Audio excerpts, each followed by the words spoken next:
Nasanay ako na habang lumalaki ako, kumbaga walang limitasyon, hindi ko tinitignan na may kapansanan ako eh. Kasi kaya ko umakyat ng puno, kaya ko lumangoy. Kumbaga yung bata pa lang kasi ako parang siniset ko na yung mind ko na pag binigyan ko ng limitasyon yung sarili ko, hanggang dito na lang ako.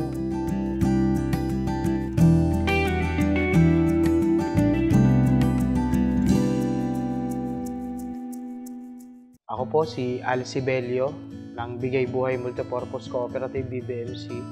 Ako po yung present chairman ngayon at ako din po yung operation manager ng dalawang livelihood project ng Bigay Buhay, which is ito yung bags at saka yung furniture. Pinanganak ako na may kapansanan, maiksi yung aking kaliwang kamay. Panganay ako sa magkakapatid. Ako lang yung may kapansanan sa pamilya. Hindi rin na masabi yung cause eh, pero lumang paniniwala ba na napaglisa ganito. Pero, kumbaga ako, hindi naman ako nagtatanong din eh. Ano ba nangyari? Ano bang nangyari na eh? May aksidente bang nangyari nung maliit ako? Hindi ako nagtatanong na. Nung kabataan ko, routine ko lang is bahay, eskwela. Tapos nung high school ako, bahay, eskwela, basketball. Tapos dumadayo ako ng dart. Tapos sumasali din ako ng mga competition sa dart. Tapos sa basketball. Second year high school ako, nakipagsuntukan ako. Siyempre, tinutokso ka. Hindi ko alam bakit niya ginagawa. Nangaasar lang ba siya? Nung tinanong ko siya, ano ba yung gusto mo? Sinagot niya ako, ano ba yung gusto mo? Yun, nagsuntukan kami. Tapos high school, yung nabubuli sa school dahil siyempre may kapansanan ka. Pero siyempre yung mga classmate ko nung high school kasi hindi rin sila pumapayag na nabubuli ako eh. Kumbaga parang yung isip ko tsaka yung mulat ako na yung normal yung kasama ko simula pagkabata hanggang sa lumaki. Sanay ako na yung nakakalaro ko sa basketball, normal. Sanay ako na nakakalaban ko sa competition sa dart, normal. Sanay ako na nakakasama ko sa school, normal. Yung mga kapatid ko, normal. O siyempre, dumating din yung punto nung high school ako na, siyempre, manliligaw ka. Kumbaga, nahihiya ka. Nakakahiya kasi. May kapansanan nga ako. Hanggang sa nakagraduate naman ako ng high school, ang isang naging problema ko, nung mag-aaral na ako ng college. Kaya nahinto ako eh. Kumbaga, ano ba yung kukunin ko? Base doon sa physical na ko. Tinanong ako ng nanay ko, ano bang gusto mo? Gusto ko magpulis eh. Sabi niya, hindi, mahirapan ka niya. Sabi niya gano'n. Kasi siyempre yung training mahirap. Sabi ko na, stop muna ako. Yun, hindi akong pag-aaral. Hanggang meron akong naging kaibigan. Sabi niya, gusto mo vocational course? Sabi ko, sige. Tapos ano ba yun? Sabi niya, dressmaking tsaka tailoring. Dinala niya ako doon niya sa National Vocational Rehabilitation Center for PWDs sa may project po. Nakita ko, okay naman. Tapos wala ka namang babayaran. 1 year yung training. Tapos sagot nila yung pamasahe. Sabi ko, okay to. Pumasok ko doon. Natapos ko din naman. Tinraining ko doon is yung panlalaki na damit. Polo, pantalon. Tapos tinuruan din kami ng mga basic na pagsusukat, yung mga paggawa ng pattern. Yung una, mahirap kasi siyempre zero knowledge ako eh. Nung siguro mga 1 month, na training, sabi ko parang hindi ko hilig ko. Ginagawa ko lang, inobserbahan ko lahat ng mga tao doon. Ito yung ginagawa nila, ito yung training na kinukuha nila. Base sa physical appearance ko, imposible. Katulad ng umakyat ng buko, kaya umakyat ng buko. Yung pa kayang pananay. So sa loob na 1 taon naman, nakatapos naman din. So after nang nakatapos ako doon, yung kaibigan ko naman sa BBMC, nabalitaan niya wala akong trabaho. Sabi niya, Alice, gusto mo ng trabaho? Sige. Sabi kong gano'n. Sama ka sa akin. Saan? Doon, sa Damayan lagi. Yung BBMC may tatayong garments. Sige. So habang naghihintay ako, naghanap-hanap ako ng trabaho. Isa yun sa naging struggle din sa akin nung naghanap na ako. Bilang negosyante, bakit ka kukuha ng disabled? Kuha na lang ako ng normal. Parehas lang naman kayo ng rate. Mas mabilis pang kumilos. Yung Bigay Buhay Multipurpose Cooperative ay isang kooperatiba naman ng mga may kapansanan. So binuo ito noong 1991 at nirehistro ito sa Cooperative Development Authority. Objective ng BBMC is tulungan yung mga may kapansanan. Mabigyan lang ng trabaho, itaas yung, kumbaga, antas lang ng pamumuhay ng may kapansanan. Pero hindi pala ganun siya kadali. Isang challenge sa BBMC is, una, hahanapin mo pala yung mga may kapansanan, bibigyan mo ng training, magkikreate ka ng oportunidad para sa kanila.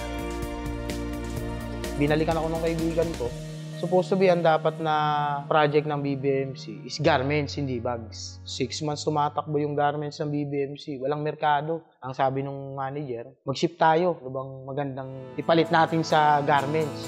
May mga nakilala kami na tumulong din para makapag-production ng bag. Nagkaroon ng konting training. Sumama ako sa training. Ayun, nakita namin may merkado. Tinuloy-tuloy na namin. Base doon sa experience namin, tinry ng BBMC na makipag-tie up doon sa mga ibang kumpanya. Nag-training kami ng mga PWDs. Nabibigyan lang sila ng oportunidad, 3 to 6 months lang. Pero wala na. Naisip ng BBMC ay, una, palakasin yung dalawang livelihood project ng BBMC. Pangalawa ay training muna yung may kapansanan sa pagnenegosyo at bigyan ito ng negosyo.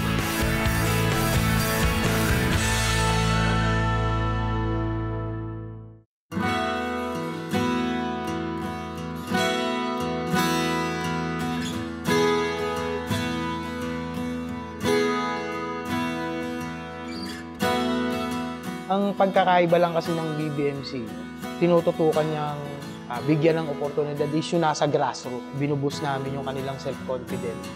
Despite na hindi sila nakapag-aral, merong mga alternatibong paraan. Pwede nating pagtulungang gawin para ma-enhance yung magkaroon ka ng skills sa madaling salita. Pwede nating ma-assure magkakaroon ka ng trabaho. Isa sa ina-address ng BBMC, bigyan ng training, bigyan ng trabaho, training sa pagninegosyo, bigyan ng puhunan para makapagnegosyo. Palakasin yung dalawang aspeto na livelihood project ng BBMC. Kung halimbawa na hindi po pwede sa pagninegosyo, may bibigay ng trabaho. Isa rin tinitignan namin dyan, ano ba yung talagang kakayaan nito na pwedeng i-develop? Mga nagtatrabaho, kumukuha kami ng mga ilang skilled na worker na pwedeng makatulong dun sa mga may kapansanan din. Ang maganda lang dun sa mga kinukuha natin is yung willing sila na i-transfer yung kanilang knowledge dun sa mga may kapansanan. Kaya yung mga kasama nating may kapansanan, natututo din. Ang Bigay Buhay Multipurpose Cooperative ay nagpo-produce ng iba't ibang klase ng bags at corporate giveaway. Sa furniture naman, PhilJeps accredited kami, so nagpa-participate kami sa every bidding sa local school board, division at saka sa DepEd Central Office. Tungkulin ko bilang sa operations, ma-assure ko na tama yung kanilang ginagawa sa production. Ma-assure ko na mamimit nila yung deadline. Ma-assure ko din na merong kaukulang training. Personally, malaki yung naitulong sa akin nung co-op, GM namin, naging mentor ko din. Na-boost yung self-confident ko dun sa mga training na binigay nila. Technical aspect, international training, pinadala nila ako sa Japan. Training and exposure. Yung asawa ko, meron din pong kapansanan, pero yun hindi rin naging hadlang sa kanya para makuha niya rin yung pangarap niya, yung gusto niya sa buhay. IT kasi yung asawa ko before. Nakakuha siya ng masteral degree. Then ngayon, nakapasok na siya as a teacher sa public school. Nagtuturo na siya. So yun yung isang naitulong din sa kanya. Nasasayahan na rin kami sa ginagawa namin. Pag nakatulong ka dun sa mga kapansanan, nakibigyan mo ng konting training, na-absorb nung livelihood namin. Pag nakita mo siya na kumikita na ng pera, nakakabili na ng ganito, yung pakiramdam mo, okay ah. Kumbaga, dun sa dati niyang buhay, kukumpara mo dun sa ngayong buhay niya, kumbaga, parang isa ka sa naging instrumento Kumbaga, parang naging instrumento yung kooperatiba para iangat yung buhay niya. So, ang isang hiling lang din namin, kumbaga, yung mga natulungan ng co-op, extend na lang niya yung tulong dun sa ibang may kapansanan na hindi naman na maabot na ng BBMC. Personally, pangarap ko sa mga PWD is equality, implementasyon ng batas na pumuprotekta sa karapatan ng mga PWD. Kasi kalimitan sa mga PWD, mga nahihiya Yung nangyayari kasi, lagi nating ipagpasa Diyos yan Kumbaga, wag nating limitasyon bigyan ng limitasyon yung sarili natin. Huwag tayong mahiya kung ano tayo. Kung tama yung ginagawa natin, huwag tayong mahiya. Meron ka ng kakulangan pisikal, mas malaking aspeto yung magiging kakulangan mo ng edukasyon, kakulangan ng oportunidad para sa pagtatrabaho. Sabi nga may kapansanan lang yan, pero tao yan. May pakiramdam, yung opportunity, sana maibigay sa kanila. Kumbaga parang malaking bagay yun para dun sa mga PWD. Yung maliit na oportunidad, napakalaki na nun sa kanila.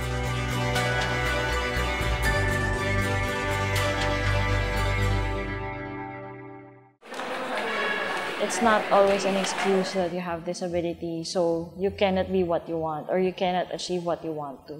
It's our decision whether to dwell on it too much or not. Kung hindi mo naman accepted yung disability mo, or if you don't find ways of moving forward from that depressing episode, mas mahirap for you to live. I am Maria Criselda Bisda. I am a part-time faculty at De La Salle University under the Commercial Law Department. I wasn't born visually impaired, so hindi talaga siya by birth. Around mga 5 years old, when something happened to my vision, which I don't exactly know, parang nag-black. We had it checked. Nalaman nga na it's retinitis pigmentosa. Na-restore naman yung sight. However, the first one to go was my left eye. So the one that's left functioning very well is the right one. Ayun, regular school, mainstream school. I went in a all-girls school nung elementary, and then nung high school, I transferred to a public school where there is a special education program, but that is still under a mainstream class. So, pumupunta lang ako dun sa resource department kapag hapon or if there's something that I don't understand.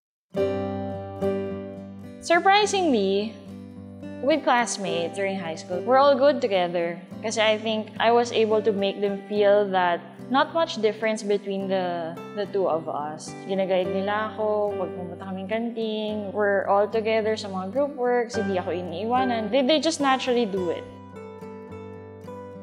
Before ako mag-graduate ng 4th year high school, that's the time the vision really deteriorated. So I have to learn how to use Braille. Kasi that's very important when I enter college. Kasi marami ng notes na isusulat, you're on your own. So we need to make sure that I'm also prepared, especially in note-taking, etc. Kasi during that time, wala namang tablets. May cellphone pero it's just a phone. So hindi siya pwedeng gamitin as a note-taking device. So it's a lot different during those years. Kaya Braille was important for me. Talagang nag-deteriorate na siya during college. It's quite difficult because I have an active lifestyle. I play. The play na sinasabi ko is, running with friends, very mobile, very active. So, syempre, malilesen na yun kasi it's quite difficult. You cannot do cycling also. So, yung mga ganon. Kasi since bata ka naman, you don't think too much of adult-like thinking of what's going to happen in the future. That time, since you're young, you just think about you may not do the things that you used to do, mga ganun lang. So, nothing really so dramatic on that part kasi I think I'm very, very, very happy and very blessed to have a family that's really, really supportive of everything. So siguro I think that's a very, very big factor why everything is light, the world didn't fall apart. Mas ganun siya instead of the usual stories na parang you've lost hope in everything. You think nothing's gonna happen after this.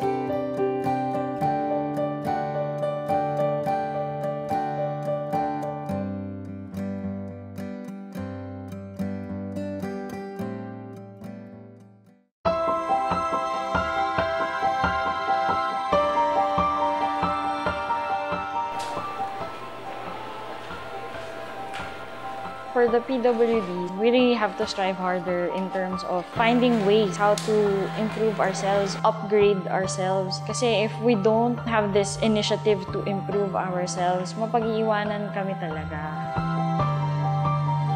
With visually impaired, it's always been an issue of can you do it because you cannot see anything or parang you're not able to read.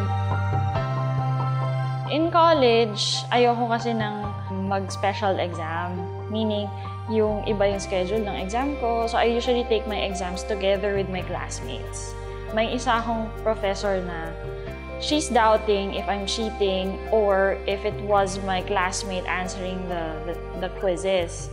And she's also doubting if I'm really the one answering the questions. During the prelims, she did not allow me to have a reader in class. Kasi usually, I approach student assistants. Baka may extra time sila to become my reader. Anyway, pang-exam lang naman and during exams. Hindi siya pinayagan ng professor ko. Sabi niya, how would I know if it's not the student assistant answering your prelims or your midterms? So sabi ko, if you like, what we can do is you reading the exams. Mga 100 items yon. So, game siya. And then, okay kami ng prelims, ginawa namin. So, okay siya. So, okay kami because I think she was able to prove na ako talaga yon. I'm the one answering the exams. Bank is an issue. I can sign documents. I don't use fingerprints. So even if I sign sa harap nila, they find it hard to believe that it's me or if it's my identity. I usually get into trouble when I'm doing bank transactions. It's usually an issue, and that's a form of discrimination. And for work naman, when you're applying for jobs, it's also an issue kasi nga, sabi nila, how can you use a computer if you cannot see? How can you read documents if you cannot see? So they prefer other disabilities because they think that once you lost your sight, you technically lost everything. The visually impaired sector has been really challenged about all these stereotypes, na pang massage ka lang, pang mga menial jobs. Siguro naman, hindi lang naman kami para doon. Marami namang nakapag-aral and educated and wanted to line themselves in the field they really wanted to be in. I think it's not fair to typecast us sa mga massage. I mean, no offense, hindi yun masama. And it's a very good job, marangal na trabaho. But confining us in that job or confining us na hanggang dito lang yung pwede mong gawin or mas bagay ka lang for this, that's an unfair statement. When you're pushing for something like this, advocacy and equality, you really have to walk the talk. So it has to start from you. So if you're telling the people to change their minds, well, you have to change your ways too. If you're telling people to be fair with you, then you have to show them you're also doing it to yourself, na you're also fair with people. So we shouldn't be confined only doing this and that kind of jobs. And then I have to do it myself. Ginawa ko sa sarili ko, I made sure that I'm always updated. And I also upgrade my skills. I took higher studies here and abroad. When you go abroad, it's totally opposite of what we have here. Because the culture is different, the accessibility is different, the outlook of the people are different. So there's a big difference between Philippines and Australia. Mas madali in terms of independent living abroad. But I think naman our country is heading to that direction. Kaya lang siguro medyo malayo-layo pa. So when I was in Australia, I was given orientation about the place. Saan ako nakatira, this is where the kitchen is, rooms ng mga kasama mo because I have flatmates, I'm not alone. So you don't go here because this is your flatmate's room. And I also advocate for myself, meaning I also talk to my flatmates. I inform them also that I'm visually impaired. I'm not asking for special attention, but it's more of letting them know how I could better help them living together. I'm using a white cane. Yung cane kasi is a navigational device. I always go out with a cane. I walk with a cane all the time. And then I use my phone. I use different apps for different things. I also use a GPS app when I'm walking. It's a virtual dog, tailor-fitted for visually impaired. You can put markers, and when you hear that marker na nilagay mo, then you know na you need to turn right, turn left, ganyan. I also use a speech software on my laptop to do my emails. Basically, it's a technology-assisted lifestyle.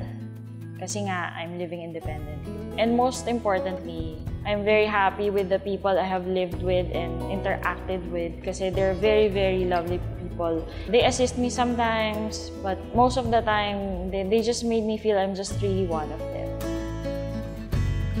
I gained interest in teaching because, number one, I've been doing trainings. I've been conducting trainings for a long time. So, in the University of Newcastle, for a very short time, I also did some teaching with the School of Engineering and Built Environment. So, sabi ko, mukha namang okay. Sabi ko, pag uwi ko nga, try ko. So, after graduation, we're back in the Philippines. I tried applying. I went through the same procedure, application process. So, I was interviewed by Attorney Jocelyn Cruz, the chairperson of Commercial Law Department. After my interview, I think she finds me okay. So, I was invited for a teaching demo. So, that's how all it started.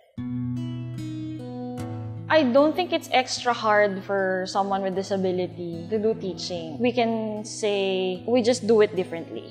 I do PowerPoint, so meron akong prepared PowerPoint for them used in lectures. I do case studies or case analysis. I also do film, so may mga pinapanood din silang videos related to the topic. It's not purely lecture.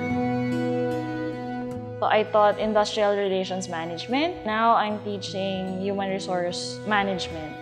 The way I teach naman is I use projector because that acts as my digital blackboard. So whenever I want to emphasize something, a phrase or a concept to my students, I just write it sa MS Word and it's working. That strategy is working with my students. And I'm very lucky to have this class. They're matured people. These are kasi professionals, young professionals. They are taking masters here at De La Salle University.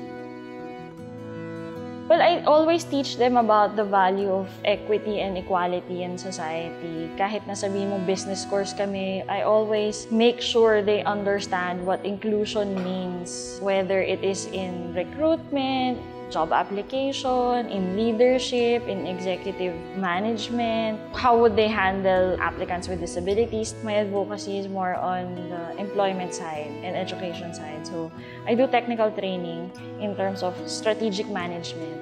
How do you deal about it and how do you go about it? Kasi people, most of the time naman may awareness naman sila in terms of the laws or policies covering persons with disabilities, that we have rights on education, employment, health, etc. I think the gap is how do they do it or how do they go about it? So that's where my expertise is coming in. So doon ako mas nakakatulong sa kanila.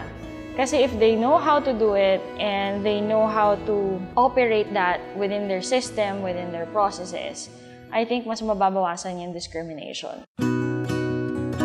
My dream for the disability sector is to lessen discrimination and open more jobs, open more opportunities. For the government, sana mas strengthen pa nila yung compliance with laws and policies covering persons with disabilities so we can improve the accessibility, the road safety, to lessen the discrimination sa schools and employment.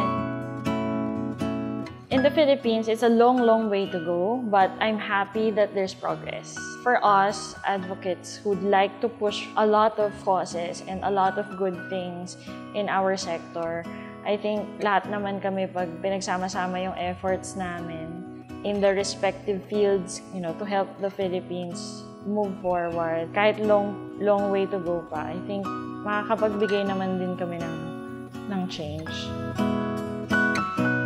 I'm happy that I had a chance to see the things in the world and the world itself. We can just put it this way and have lived a good life, even with the challenges that I had. Not about whether you see or you cannot see, but it's about the choices you made, how you live your life. You have to be bigger than your disability.